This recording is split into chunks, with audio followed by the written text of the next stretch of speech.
大家好。Mais uma vez, eu vou iniciar uma entusiasmante conversa com a doutora Carla Melo. A doutora Carla Melo nasceu em Coimbra em 1996. Parece incrível, não é?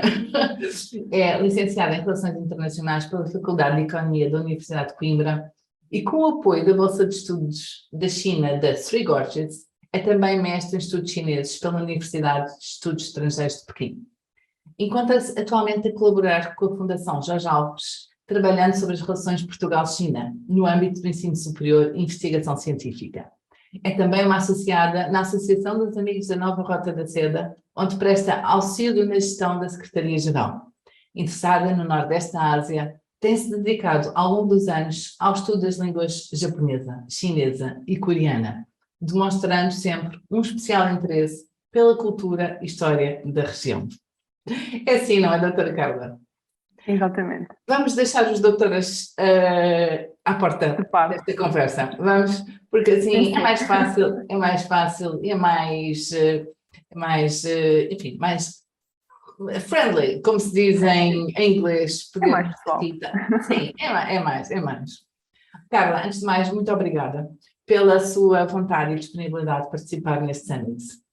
E é uma honra, é um privilégio ter aqui a conversar comigo hoje uma pessoa que é tão apaixonada mais do que eu. Sinto-me perfeitamente identificada consigo e quando a desafiei até lhe tinha dito assim, vamos fazer uma conversa, vamos desenvolver uma conversa aqui as duas, não é? Porque acho que as pessoas que nos vão ouvir, que nos estão a ouvir, têm muito mais a ganhar do que propriamente ser aqui uma coisa assim mais só de uníssono dentro da sua informação. Vamos a isto. Vamos a isto. Mas eu gostava de lhe perguntar, de onde é que a Carla vem e para onde é que vai a Carla? Então, antes de mais, eu também quero agradecer o convite. Para mim também é uma honra estar aqui, participar neste Summit e falar consigo. Como já tinha dito antes, já sabia quem era, já tinha visto alguma das suas publicações online, então é um grande, grande prazer. Relativamente a mim, então, eu nasci em Coimbra em 1996, em junho, mas na verdade eu vivo em Aveiro. Desde cedo que sempre tive um grande interesse por outras culturas e quanto mais diferentes eram daquela que eu estava habituada, mais interessada eu ficava. E também sempre fui uma grande apaixonada por história. Ora, sendo eu no secundário alguém que estudava na área das humanidades, história fazia parte do meu dia-a-dia. Então ainda me lembro que foi para aí no 12º ano, que nós falámos um bocadinho mais de história contemporânea, que eu aprendi um pouco sobre a China e o Japão, na altura, por causa da Segunda Guerra Mundial e afins. E na altura fiquei, bem, isto é muito interessante e é sobre isto que eu quero estudar. Já nessa altura tive essa curiosidade. Obviamente, depois havia toda aquela questão da cultura pop, nomeadamente sobre o Japão, não é? O anime e a música e o cinema. Mas foi já com essa vontade que eu segui para estudar Relações Internacionais na Faculdade de Economia da Universidade de Coimbra. Aí foi que eu conheci a doutora Carmen Amado Mendes, que, como sabem, neste momento é presidente do Centro Científico e Cultural de Macau, e na altura era a única docente da minha licenciatura que tinha algum conhecimento sobre a Ásia, nomeadamente sobre a China. Então as coisas desenvolveram-se muito naturalmente. Acabei por me aproximar mais dela e a começar a desenvolver os meus trabalhos sobre a China.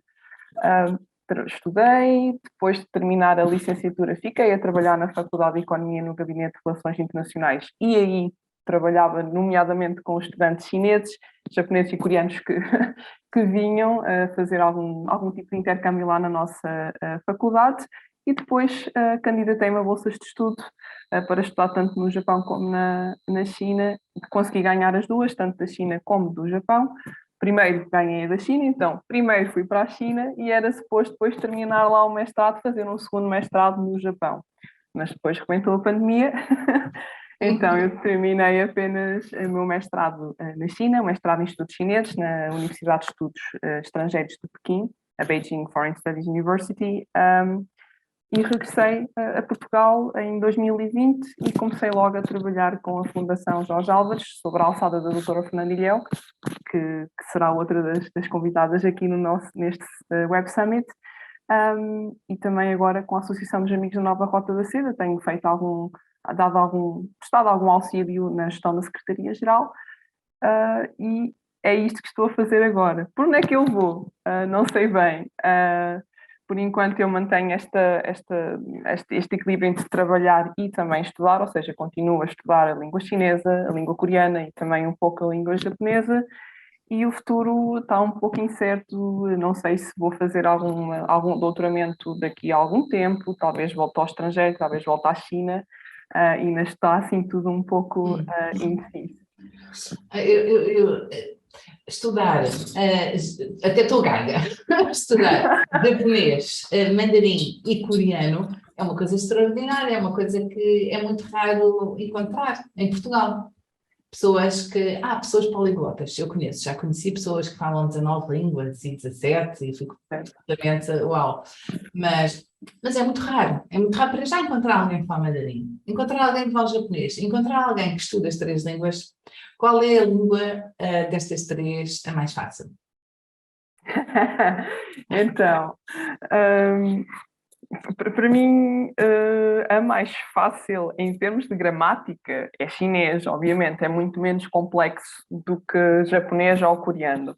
Mas depois, no que toca ao falar, à parte da oralidade mesmo, japonês é um pouco mais fácil, porque não temos tons, o alfabeto é muito simples de memorizar e de falar, então é sempre essa dualidade da simplicidade da gramática da língua chinesa em contraposição com a facilidade de falar japonês, que é tudo muito...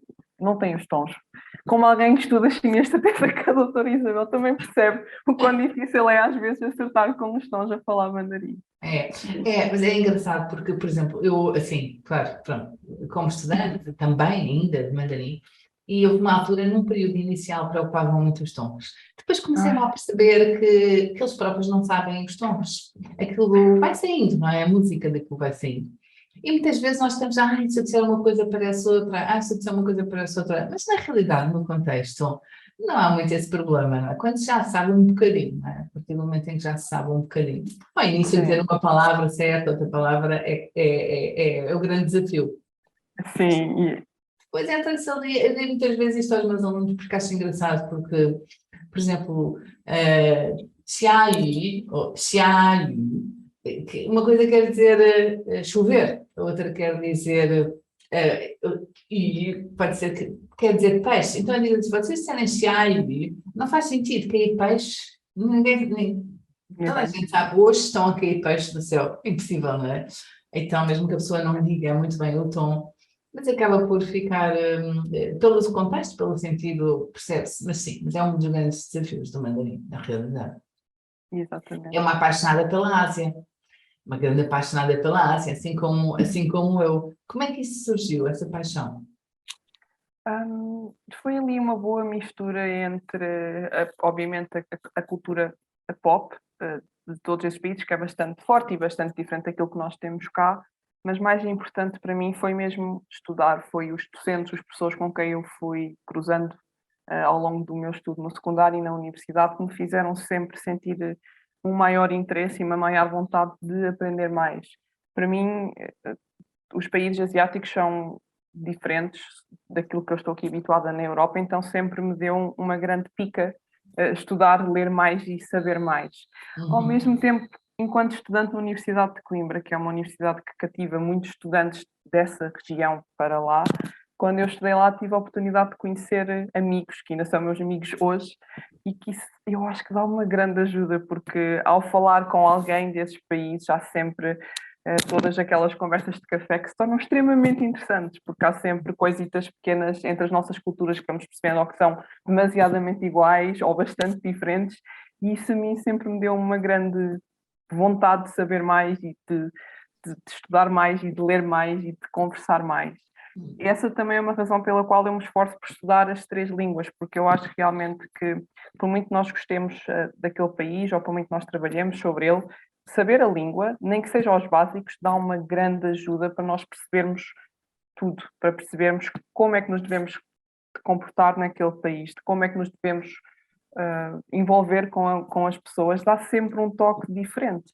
E, nomeadamente, na língua chinesa, isso é ainda mais, nota-se ainda mais, porque quando estudamos os caracteres, a origem deles, conseguimos perceber bastante aquilo que foi a história chinesa. Então, eu digo sempre que é para mim, gostar da Ásia e não me esforçar para saber um pouco das línguas, parece que não fica equilibrado. É E por verdade. É verdade, e por trás da língua está a história da cultura. Eu aqui há pouco tempo fiz lancei um desafio assim para o público todo no geral, e então era um formulário com tipo um quiz, e para tentar perceber quais eram os países que mais interesse despertavam nas pessoas no geral. E foram inquiridos umas 5.000 pessoas. E dentro dessas 5.000 pessoas, o primeiro país dentro, os 12 países dentro da Ásia, o primeiro país com mais interesse era o Japão, é o Japão. E depois é a China e depois é a Coreia do Sul. Então eu acho que Carol apontou é mesmo o tiro ao alvo certo, não é? Completamente. Também temos que qualquer um desses países tem um soft power, uma política de soft power muito forte, nomeadamente o Japão. Eles sabem muito bem usar aquilo que fazem de melhor, que é a parte da cultura pop, para atrair pessoas. E aquilo não muda. Quem gosta do Japão gosta. Adoram o É muito Japão, interessante. Adoram, exatamente. É assim algo adoram. muito, muito, muito interessante. E a mesma coisa acontece com a China e com a Coreia do Sul, eu acredito. Em que medida é que o facto de saber estas línguas, na realidade, mudou a sua vida? O que é que poderia ter sido e o que é se assim não fosse? Eu acho que se não estivesse a estudar estas línguas e não estivesse a fazer o que estou a fazer agora, não seria a mesma pessoa que sou. Porque por muito cansativo que seja, porque é, obviamente, e ao contrário de uma pessoa que se foca só a estudar uma língua, eu estou a estudar as três, então obviamente com o nível de proficiência eu avanço mais devagar. Uhum. Mas de qualquer forma elas trazem-me muitas coisas boas, trazem-me a nível profissional onde eu estou agora, e a nível pessoal também me trouxeram muitas amizades e muito boas recordações. É muito gratificante para mim saber que posso ir a qualquer um desses países e terei sempre lá alguém que estará pronto para me receber e para falar comigo e para mostrar mais, para conhecer as suas famílias, para partilhar um pouco daquilo que são as tradições de cada um dos países. Isso para mim é o mais gratificante. E é obviamente a saber que também lhes poderei fazer a mesma coisa se algum deles vier a Portugal. E isso é muito, para mim é bastante gratificante. É verdade. Eu também acho um bocadinho, eu sinto-me abençoada, sinto-me grata, mesmo abençoada, está muito em moda, em voga a palavra de gratidão, mas é realmente o que eu sinto, porque eu, por erro, fui tirar a economia.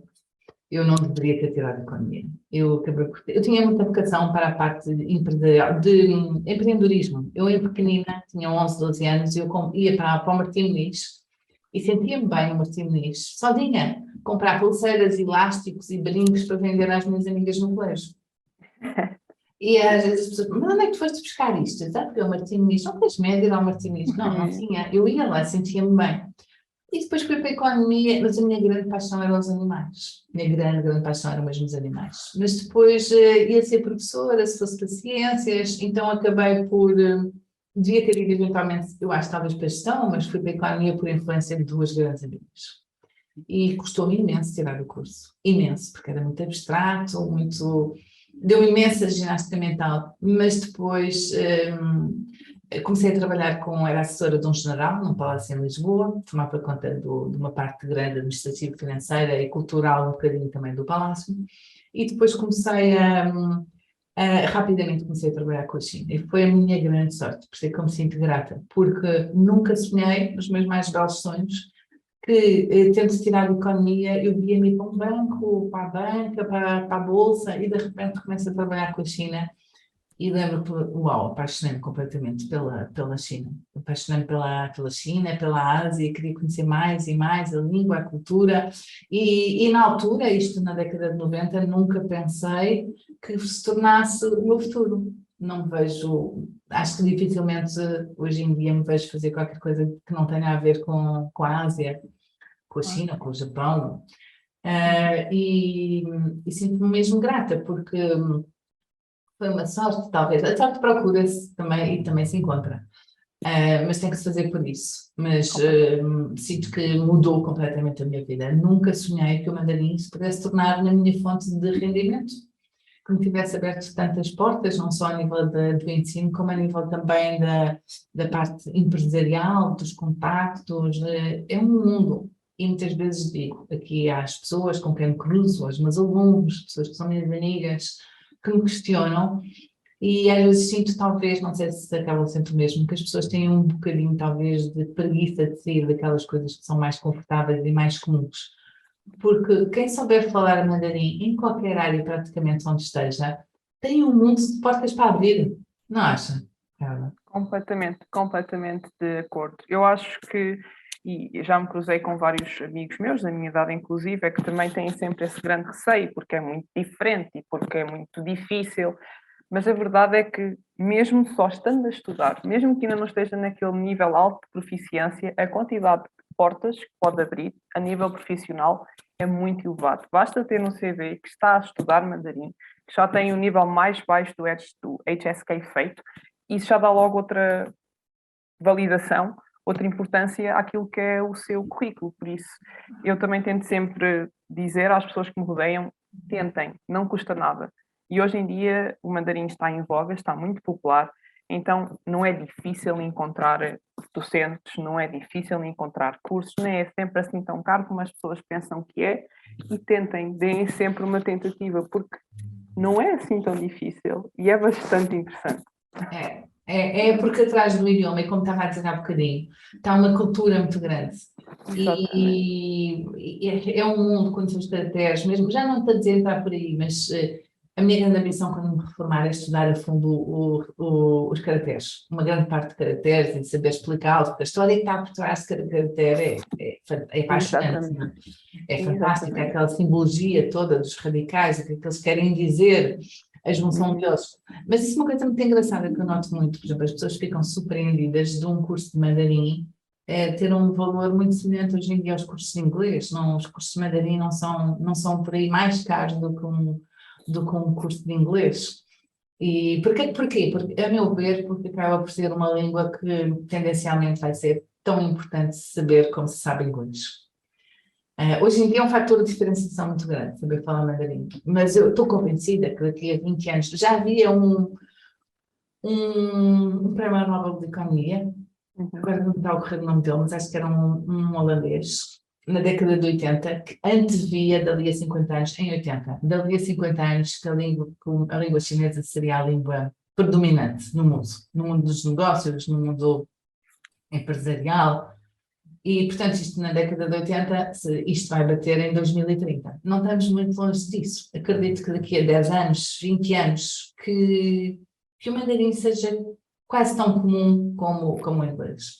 E quem conseguiu antever isso, quem consegue permanecer, porque não é assim tão difícil, quem consegue permanecer, tem a vida completamente aberta a uma dimensão brutal de Completamente. oportunidades. Eu concordo consigo.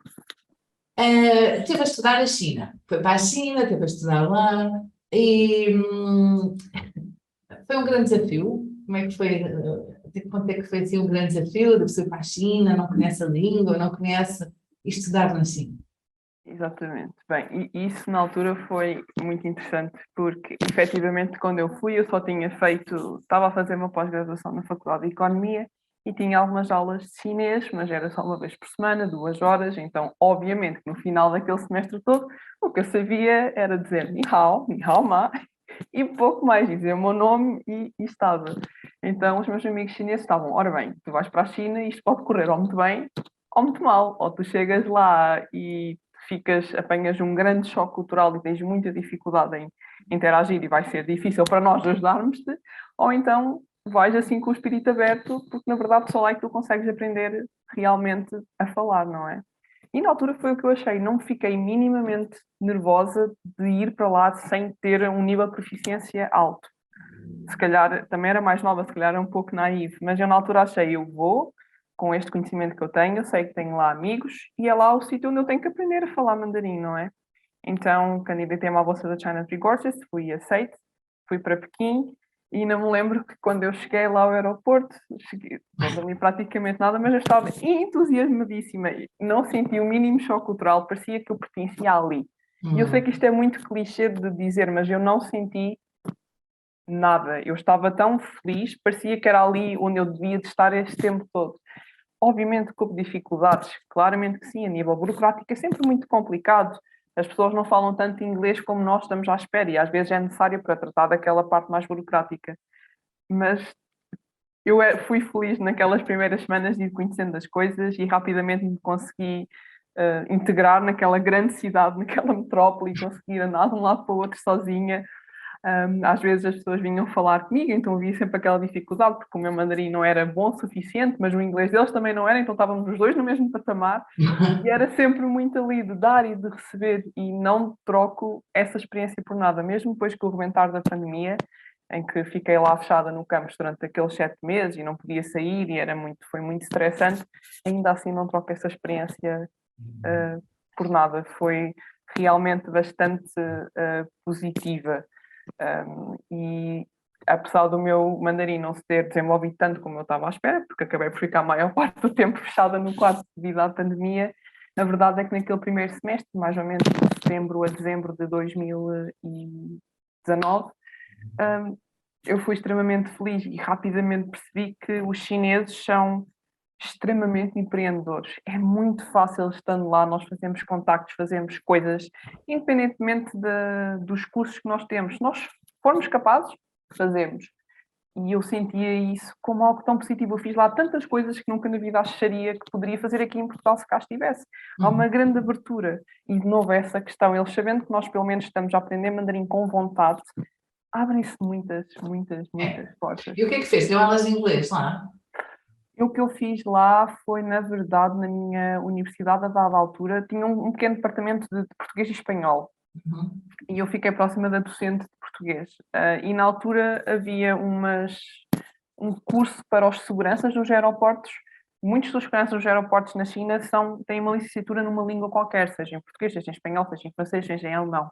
Então, de X a X anos, eles são obrigados, é-lhes pago para eles irem fazer um curso naquela língua em que se formaram, para ter ali um level up, para ver se ainda está tudo certo. Então, eu dei aulas a esses seguranças, aulas de português.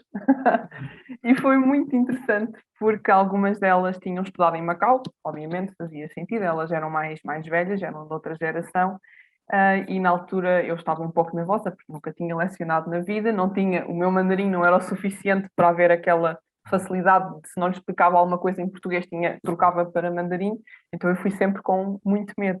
Mas foi extremamente positivo, elas falavam bem português, foi mais ali só de nós passávamos as aulas a conversar e a colocar, elas nunca tinham ido a Portugal, funny enough, tinham só quando muito estado no Brasil, então eu aproveitei para lhes falar muito daquilo que é a cultura portuguesa e de como é que as coisas funcionam por cá e do quão diferente ou do quão parecido é com a cultura chinesa. Foi extremamente positivo e são momentos que eu ainda me lembro com muito carinho e foi uma experiência extremamente enriquecedora. Mesmo. Eu recomendo vivamente aos jovens, eu fui, já não era assim tão jovem, mas perfeitamente, até as pessoas, qualquer pessoa pode ir e deve ir fazer uma experiência dessas, é fantástico. Eu estava a ver, Carla, tem um nome chinês. Sim, tem um nome chinês. Qual é o seu nome chinês? O nome chinês é Luo Zihan. Luo é o nome de família, seria o mais parecido com Melo. Uhum. Fizemos aquela coisa de ter um caractere semelhante, mas depois Zihan não tem nada a ver com Carla. Foi o nome que os meus amigos chineses me deram, dizendo que combinava muito com a minha personalidade, que era muito, como eu sou muito simpática e lovely, que Zihan era bonito e o significado dos caracteres ia muito de encontro a isso. Então, este é o nome chinês que eu adotei desde então. A doutora Isabel também tem algum nome chinês? Tenho uma história engraçada do que eu passei na China também. Eu também tive a estudar na China, também fui fazer aqueles cursos intensivos de verão de 2 meses praticamente, mas fui para Tianjin. E já tinha, confesso, eu já tinha filhos nessa altura, portanto, eu já tinha perto de 40 anos, devia ter pai 40 anos, 40 já.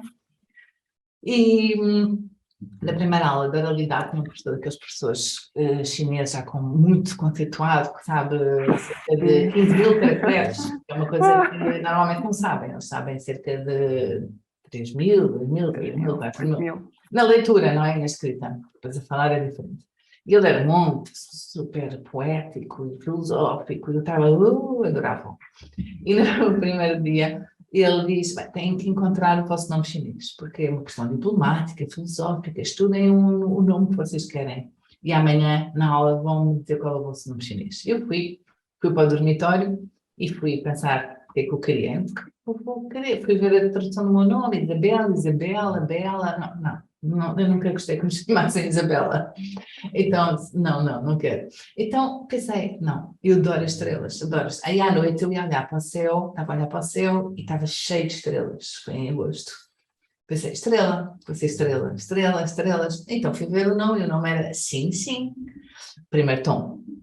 Só que como estávamos a falar dos tons, a dificuldade está porque muitas das palavras têm significados diferentes consoante o tom.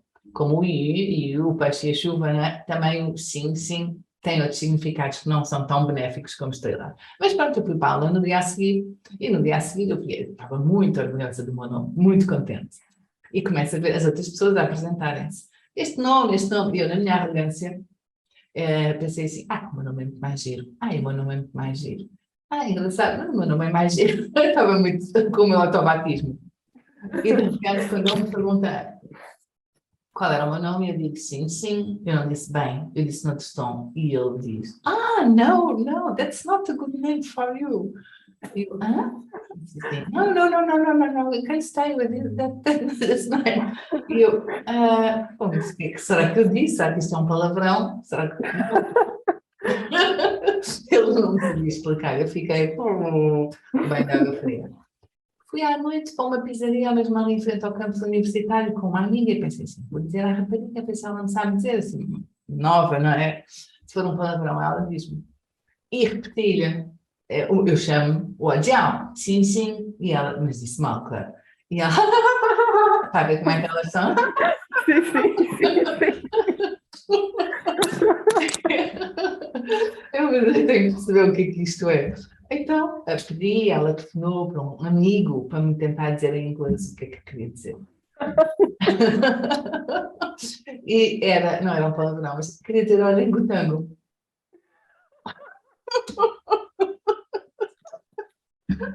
Oh, não! Mas eu pronto, fui teimosa, treinei. O meu é o Adial, xing é estrela, eu chamo xing. Enfim, bom, há muitos empresários portugueses que gostariam de entrar no mercado chinês e acham que é só contactar, encontrar a empresa, mandar fatura e está tudo feito. Acreditam nisto. Claro que nós sabemos que não é nada assim, não é? Que conselho é que nós poderíamos dar a estes empresários? O que é que eles devem fazer para começar a negociar, captar parceiros na China ou vice-versa? Que conselho é que daria? Na minha opinião, eu acho que realmente o mais importante é fazer um curso de língua chinesa, nem que seja daqueles cursos que também existem, e certamente que a doutora Isabel já pensou nisso e se calhar já oferece, que são aqueles Chinese for Business. É o suficiente, porque dá-nos a capacidade de aprender o mínimo da língua, nem que seja a apresentar, mas também dá-nos ali toda uma bagagem de como é que se faz negócios na China. Que as pessoas não têm essa noção, acham, como diz, que é só encontrar contactos, chegar lá, negociar, está feito. Não é nada assim. Nós vemos notícias todos os dias como não é nada assim. Vemos grandes empresas multinacionais que têm que mudar completamente a sua estratégia quando querem entrar no mercado chinês. E eu acho que aqui em Portugal é isso muito que acontece. Nós estamos ainda muito ligados àquela questão de nós tivemos Macau durante algum tempo, então nós sabemos, eles são nossos amigos. Sim, não. Obviamente que temos ali uma porta aberta mais fácil, mas não nos podemos deixar ficar tão presos ao passado e achar que é sempre tudo da mesma forma. Então, procurar um curso de chinês, por mais simples que seja, fazer um esforço para aprender um pouco mais sobre a cultura, sobre as regras de etiqueta, que são muito importantes nesse tipo de cenários, eu acho que é bastante interessante e tenho a certeza que se falarem consigo, está ainda muito mais fácil para qualquer empresário ou para qualquer empresa de ter esta pequena bagagem de língua chinesa e de cultura chinesa, que são imprescindíveis se nós queremos efetivamente fazer negócios e negócios com sucesso. Não é? Porque é muito fácil, eu acho, e já acompanhei algumas pessoas que fizeram isso, é muito fácil fazer os primeiros contactos. E toda a gente pensa, está feito, já tenho ali o meu contacto. Não está. Não está, porque há todo ali um trabalho muito forte de estabelecer não só a relação profissional, como também um pouco a pessoal, e isso dá trabalho. É uma coisa, é aquela questão muito simples, nós pensamos em curto prazo e eles pensam em longo prazo. E nós temos que arranjar aqui um equilíbrio para conseguir garantir que há sucesso em qualquer tipo de negócio que é feito. É verdade, eu também acho. Eu acho que o paradigma de cada país é completamente diferente. A forma como nós pensamos é muito natural para os ocidentais detectarem um cliente, um fornecedor e mandar preços, apresentar o produto ou o serviço e está vendido. Mas na China não é nada disto. As pessoas têm que perceber o que eles primeiro mais valorizam são consi, as relações. Então, as relações, antes de serem profissionais, devem ser pessoais, não é? Eu acho que quando os empresários portugueses tomarem consciência disto, que às vezes, mesmo que percam meio ano, um ano que seja, da vida deles, a perceberem como é que se devem, a história, conhecer a história. Não é tão simpático nós recebermos alguém que conhece a nossa história, a pessoa até fica e que sabe dos nossos vinhos, e que sabe da nossa cultura. Isto é meio caminho aberto, é um quebra-gelo brutal.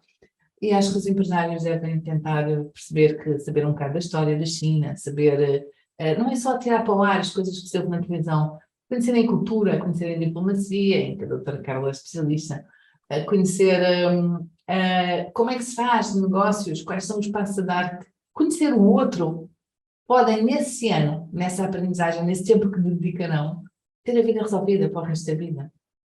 Podem ter a vida resolvida, porque se identificarem um parceiro de negócios que seja válido e que ele sinta que a pessoa na realidade trabalhou para aquele negócio, não é chegar ali, eu vou vender mais fatura, depois chatei-me com aquele, vou para aquele, depois aquele é um aldrabão. Não, é trabalhar para uma relação válida e duradoura.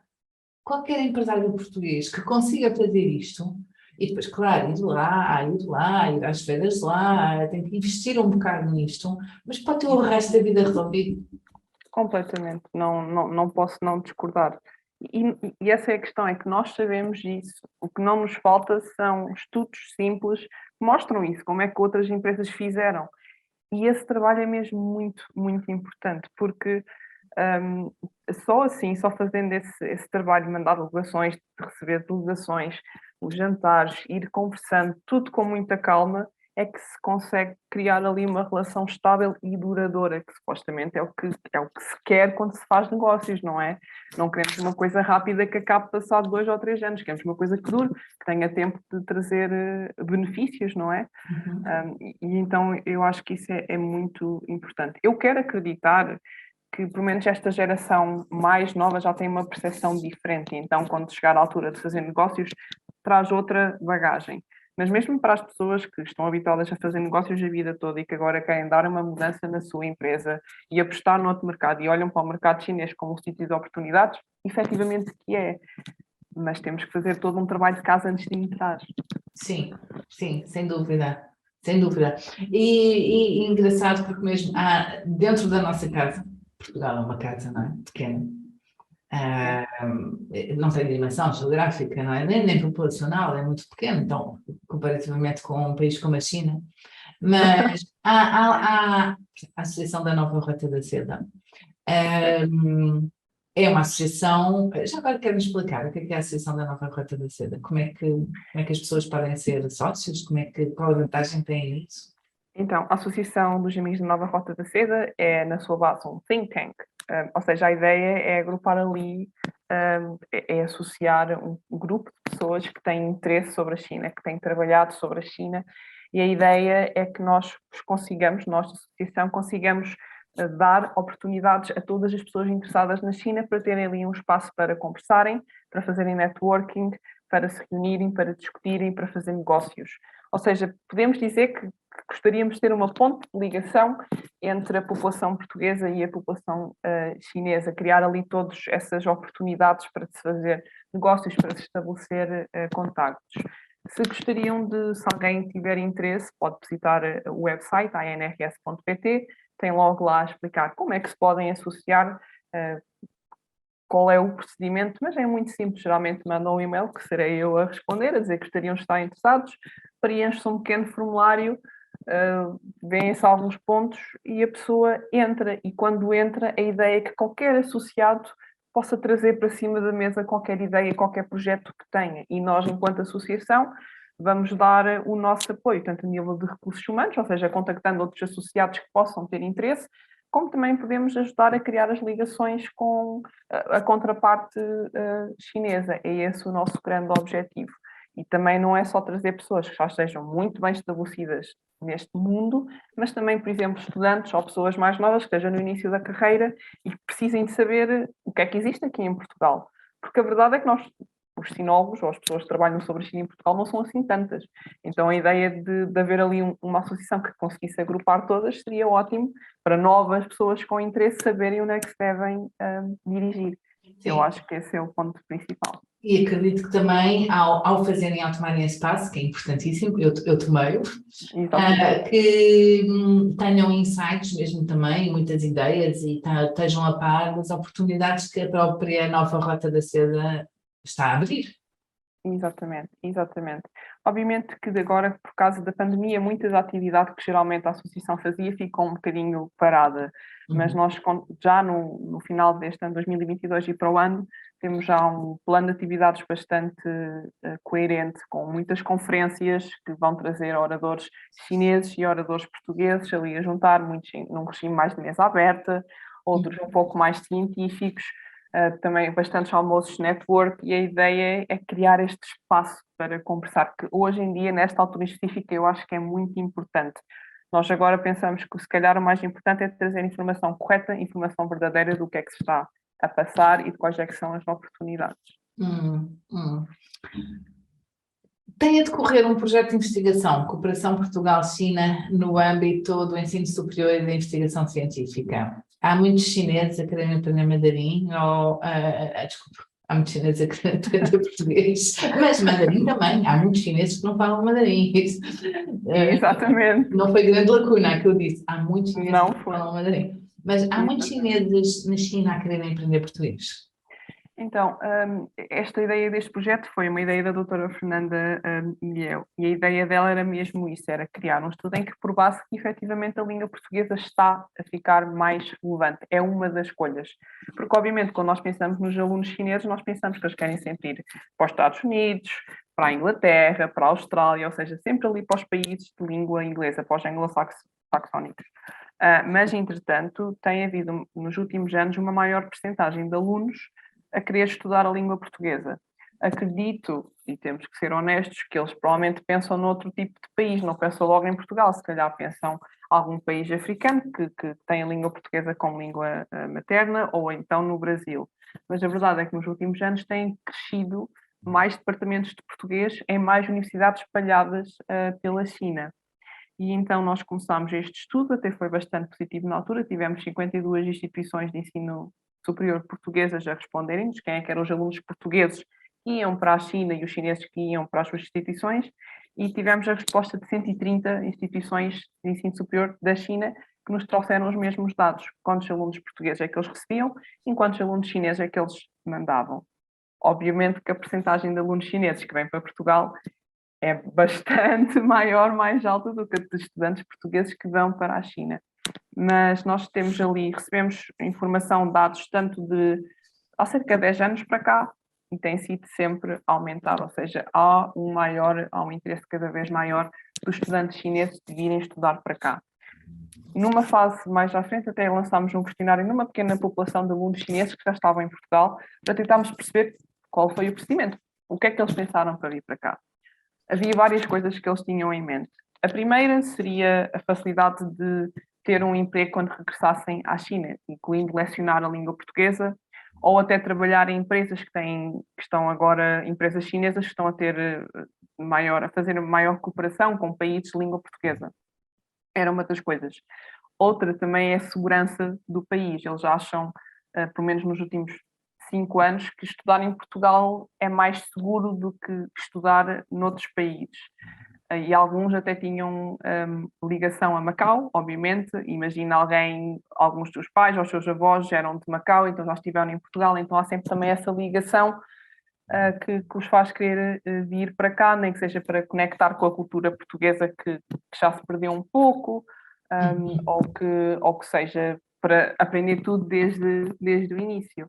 Então, sim, há cada vez mais estudantes portugueses a procurar instituições de ensino superior portuguesas, tanto para fazer licenciaturas completas, como só para fazer mestrados em áreas mais específicas, como seja até economia, gestão. Não é tudo só para língua e tradução, já há uma maior variedade de cursos e áreas que os alunos estão a escolher. Sim, até porque o próprio o projeto do ABOR, não é? One Belt and Road, tem um grande foco nos países de língua oficial portuguesa. Então, há algures, o ano passado, tive informação de que cerca de 250 universidades na China já tinham português, o que é bastante significativo, não é? É muito significativo e deixa-nos a pensar porque é que os chineses querem aprender português. E eu acho que muitas vezes eu digo isto e acho que se uma pessoa pensar um bocadinho, não precisa pensar muito, explica-se bem porquê. É um grande foco, não é? Também somos países costeiros. Portugal, Cabo Verde, Moçambique, Angola, Brasil, são países estrategicamente interessantes para quem se quer alargar, de certa forma, pelo mundo. Entrar pela costa é um dos grandes pontos de contacto. E isto eu digo várias vezes, menciono isto aos meus alunos, bem que eles aprendem mesmo português e nós também podemos aprender mandarim. É uma grande vantagem. Não é para ir viver para a China. As pessoas, mas eu não quero nunca ir viver para a China. Eu também não. Eu também não vivia na China. Mas tenho saudades de voltar à China. Já não vou desde a pandemia. Eu tenho muitas saudades. Normalmente vou todos os anos. Mas é trabalhar para os chineses. Os chineses precisam muito dos nativos, especialmente pessoas de língua oficial portuguesa. E hoje em dia, com a internet, com esta abertura que houve, esta explosão de facilidade, estamos aqui a reunir, a fazer isto tudo online, não é? Exatamente. É fácil trabalhar para uma empresa chinesa. É fácil trabalhar à distância para uma empresa chinesa, desde que se fala mandarim, claro. Sim, sim. Eu, inclusive, ainda mantenho contacto com algumas das pessoas com quem eu fui fazendo alguns odd jobs, alguns trabalhitos pequenos, alguns part-times na China. Eu estou aqui em Portugal e há alturas em que nós reunimos não por Zoom, por alguma plataforma semelhante, ou então conversamos através do WeChat e eu ainda vou testando alguns serviços, até mesmo com os meus amigos chineses que estão a trabalhar, todos eles estão a trabalhar, os que estudaram português, obviamente, estão a trabalhar com coisas relacionadas com Portugal ou com os países em língua portuguesa, e de vez em quando lá vai uma revisão do texto, lá vai uma ajuda a escrever algo, lá vai mais um par de notícias. Então dá para ver que ainda há esta procura, esta necessidade de haver uma troca de pessoas, de haver aqui uma cooperação, um intercâmbio. E é o próximo passo deste nosso projeto que nós estamos a desenvolver é então criar também um portal que facilite muito essa aproximação e esse intercâmbio, não só entre alunos, mas também entre docentes e investigadores.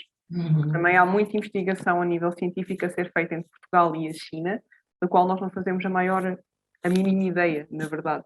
Então, o nosso objetivo é criar ali um portal que funcione como um sítio onde as instituições e os alunos possam ter os seus perfis e publicarem coisas e conversarem uns com os outros e estabelecer essa cooperação de uma forma mais simplificada.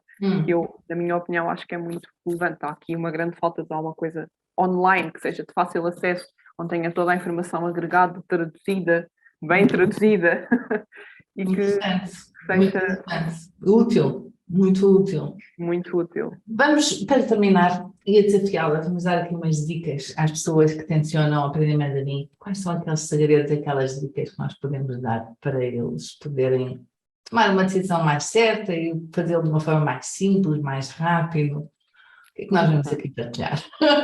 Isto é valioso. É muito valioso.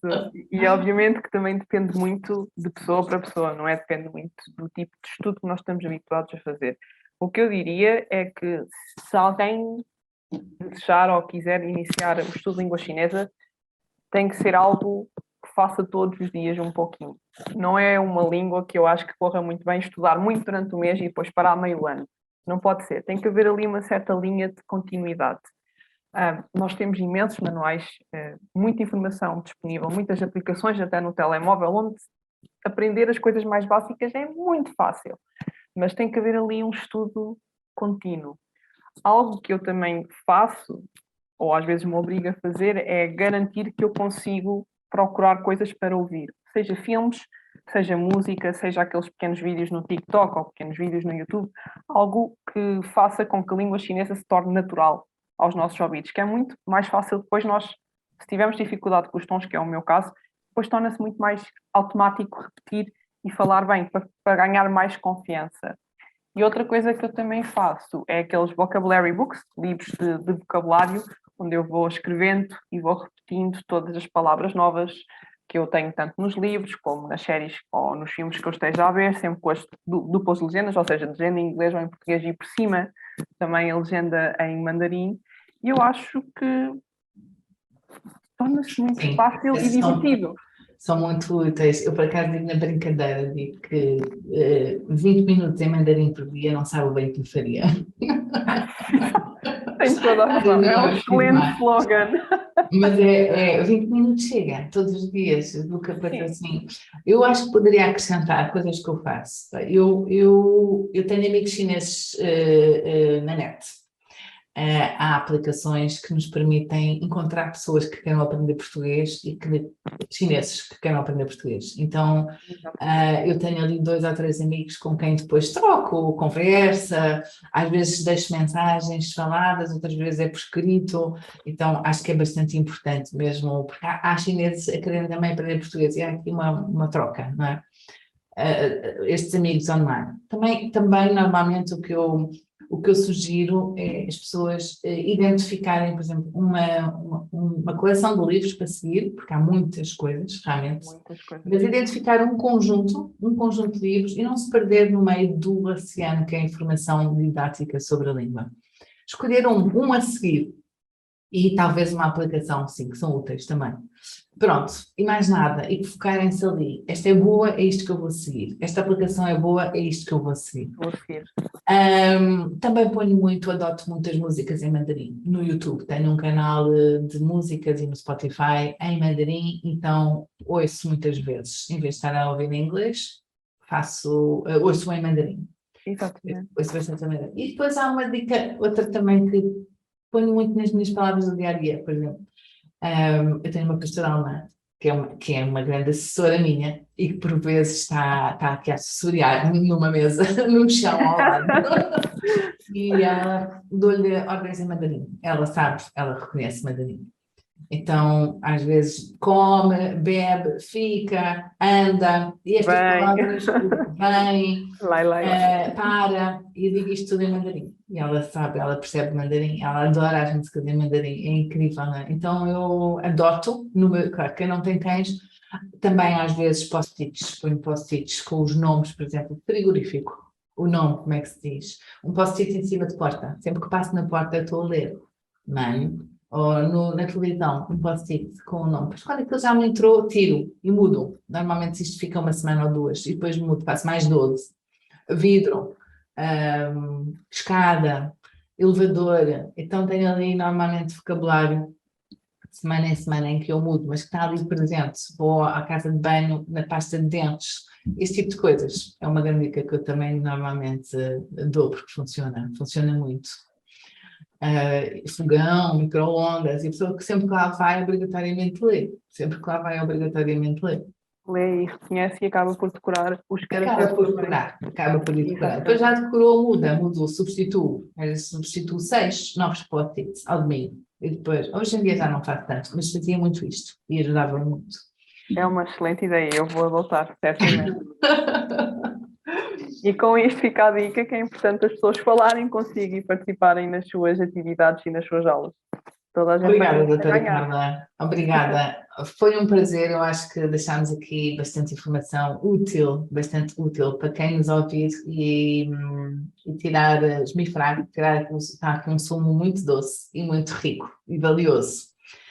Desejo tudo bom, doutora Carla Mel. Muito obrigada pela sua participação. Desejo-lhe tudo bom, que o processo empresarial, de vida, aquilo em que está focada, que lhe corra às mil maravilhas, tenho certeza absoluta. E vou deixar aqui a dica que é uma das nossas docentes no curso do CEO Mandarim, vai participar connosco.